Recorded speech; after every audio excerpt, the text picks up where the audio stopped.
Hello everyone, 9th class और 10th class आपकी व्याकरण बुक में हमने आपको निबंध ऐसे और कुछ जो है आपको मौलिक कहानियाँ भी लिखवाई हैं। तो कॉपी पे क्लास केवल लिख करके रख देना बड़ी बात नहीं होता है कि हाँ मैम ने कहा था और हमने लिख करके रख दिया।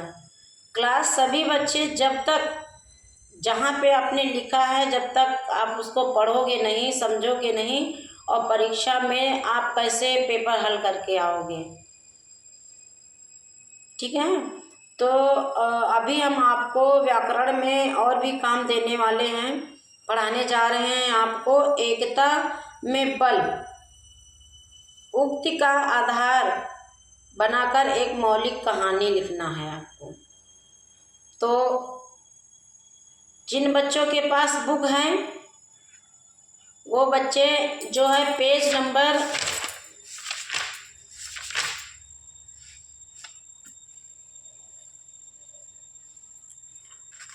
चलिए बुक मैं पढ़ा रही हूँ, आप सारे ध्यान से सुनेंगे। व्याकरण बुक से लिया है हमने। एकता में बल उक्ति को आधार बनाकर एक मौलिक कहानी लिखिए। तो हम स्टार्ट करते हैं।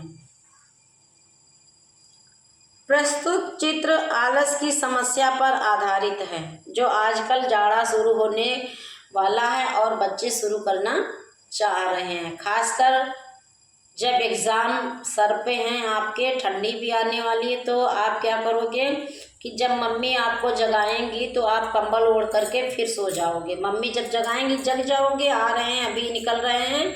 और उसके बाद क्या करते हो कि जैसे मम्मी चली गई अपने काम में व्यस्त होगी, वैसे आप लोग क्या करते हो फिर सर ढक करके सो जाते हो। आलस, जिसमें एक युवक सोफे पर लेटे लेटे खा रहा है। आप लोग भी ऐसे करते हो, खाते रहते हो, टीवी देखते रहते हो, मोबाइल चलाते रहते हो। यह चित्र दर्शाता है कि आज के अधिकतर युवा आलस से ग्रसित हो जा रहे हैं। बिल्कुल सही बात है।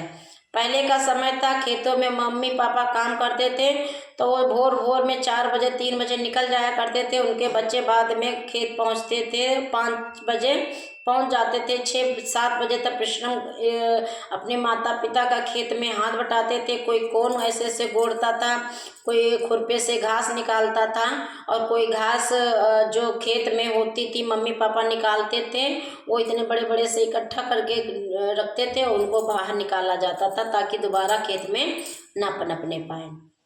आजकल के बच्चे क्या हैं कि वो रात में 2 बजे 1:30 बजे 12 बजे तक मोबाइल देखते हैं। मोबाइल पर वो रील देखते हैं और मैसेज भेजते हैं।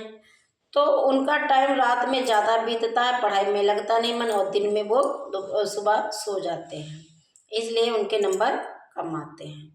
तो आलस को मित्र बना के रखे हैं कि अरे अभी पढ़ लेंगे, अभी लिख लेंगे यार, कल लिख लेंगे। कल कभी नहीं होता है ना। कबीरदास जी ने कहा है, काल करे सो आज कर, आज करे सो अब पल में प्रलय होएगी, बहुर करोगे कब। किसने देखा है कल को? कल कभी नहीं होता। जब भी जागोगे नया सवेरा आएगा, नया सूरज अपनी रोशनी लेकर के आएगा। समझ रहे हैं ना? तो जो कड़ी मेहनत करेगा सफलता उसी के कदम चूमेगी। तो महान व्यक्तियों और ऋषि मुनियों ने आलस को मनुष्य के सबसे बड़े शत्रु की संज्ञा दी है। किसी भी कार्य की सिद्धि में आलस सबसे बड़ी बाधा है। इससे उत्साह में कमी तथा कार्य क्षमता में शिथिलता आती है। कार्य करने में मन नहीं लगता है और धीरे धीरे आप मानसिक तनाव से ग्रसित हो जाते हैं। पहले के बच्चे शारीरिक परिश्रम खेतों में जाकर करते थे, अब जिम जाते हैं, वह मशीनरी शारीरिक वो करते हैं, परिश्रम करते हैं, तो उससे कुछ मेहनत वो लाभ नहीं होता है।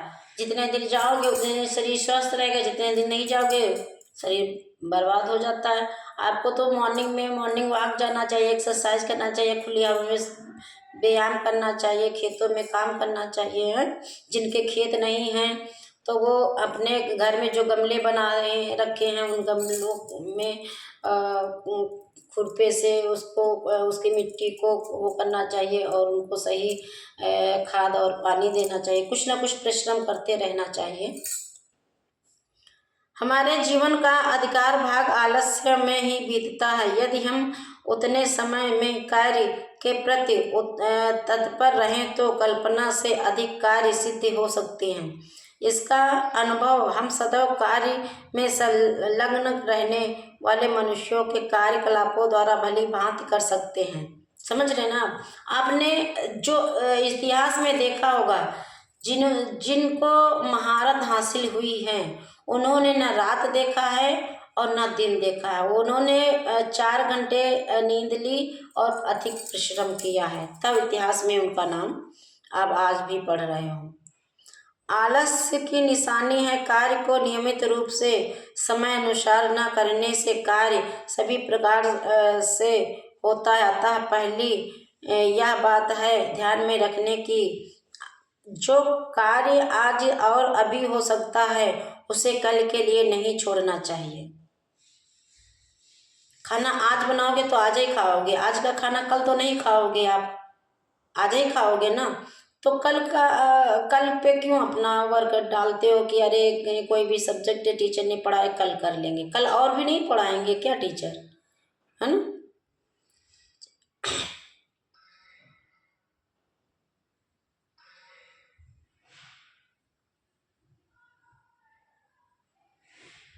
मनुष्य को एक साथ अधिक कार्य हाथ में नहीं लेने चाहिए, क्योंकि इससे किसी भी काम में पूरा मनोयोग एवं उत्साह में कमी रहने में सफलता नहीं मिलती। मतलब एक साथ कई काम नहीं करने चाहिए, एक ही काम करें आप, लेकिन उससे समय पर करें।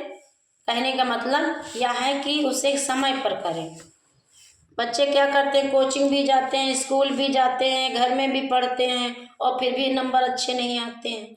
जब आप समय पे कोई कार्य नहीं करोगे, समय पे उठोगे नहीं, समय पे सोओगे नहीं, समय पे खाओगे नहीं, समय पे एक्सरसाइज नहीं करोगे, समय पे विद्यालय नहीं जाओगे, तो समय सारणी अगर नहीं बना करके आप कार्य करते हो तो आप नंबर लाते हो लेकिन बहुत अच्छे नहीं।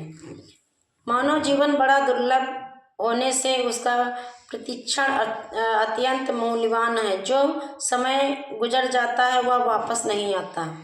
प्रति समय हमारी आयु क्षीण हो रही है। आयु क्षीण होने का मतलब जैसे लोग कहते हैं बर्थडे हो गया, हमारा बच्चा इतने साल का हो गया, ऐसा नहीं, उन सालों में से 1 साल उसका कम हो गया। समझ रहे हो ना। ऐसे ही आपकी ज़िंदगी का भी है, आपकी ज़िंदगी आगे नहीं बढ़ती है। आपने अगर 100 साल की ज़िंदगी पाई है तो आपने 20 साल 25 साल तो 100 साल की ज़िंदगी में जी लिए, ज़िंदगी बड़ी थोड़ा ना हो जाएगी। अतः क्षण मात्र में आलस न करने का उपदेश भगवान महावीर ने दिया है।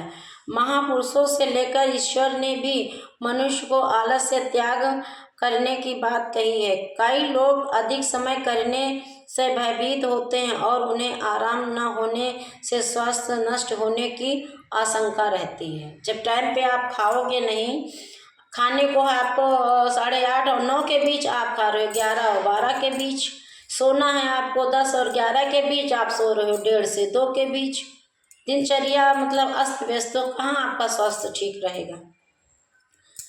अतः मनुष्य को स्वयं को अधिकाधिक कार्य करने के उपयुक्त बनने का अभ्यास करना चाहिए। आलस के कारण हम अपनी शक्ति से परिचित नहीं होते तथा अंत शक्ति का अनुभव नहीं कर पाते और शक्ति का उपयोग न कर उस कुंठित करते हैं।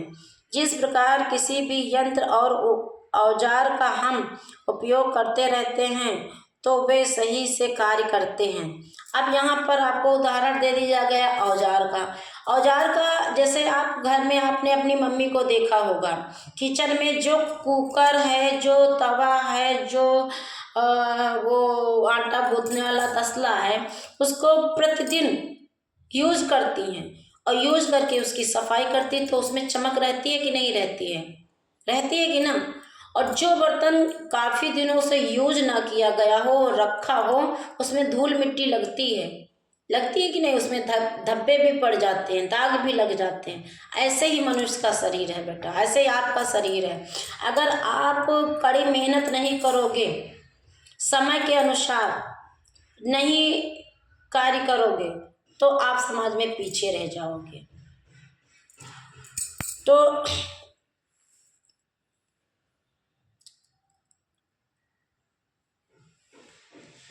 लेकिन उनका उपयोग न करने पर वे जंग लगकर खराब हो जाते हैं। ठीक उसी प्रकार हमें अपनी शक्तियों को नष्ट करके स्वयं को सक्षम बनाना चाहिए। आलस मनुष्य का शत्रु है। मनुष्य को स्वयं को सदैव आलस्य से दूर रखना चाहिए। सत्कर्मों में तो आलस कभी नहीं करना चाहिए।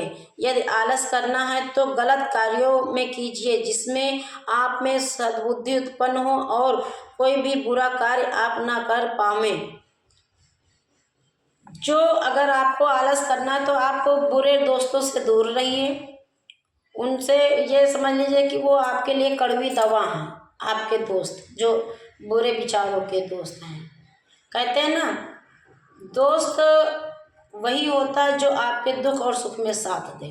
और आजकल के दोस्त कैसे हैं, ले जाएंगे, पार्टी करेंगे और ड्रिंक में नींद की गोली मिला देंगे और रात में काट देंगे, ट्रेन की पटरी पे डाल आएंगे। तो कभी कभी ऐसे दोस्तों को हम चयन अपनी ज़िंदगी में कर लेते हैं कि अपनी ज़िंदगी को खतरे में डाल देते हैं। तो हमें दोस्त का चयन करते हुए हमने मित्रता पाठ में पढ़ाया भी है कि friend is need is a friend indeed. जो मित्र होता है वो दुख सुख में आपके साथ देता है। थैंक यू क्लास, आज के लिए इतना ही। चैप्टर अच्छा था, आप इसको पढ़िए, समझिए, लिखिए, ताकि परीक्षा में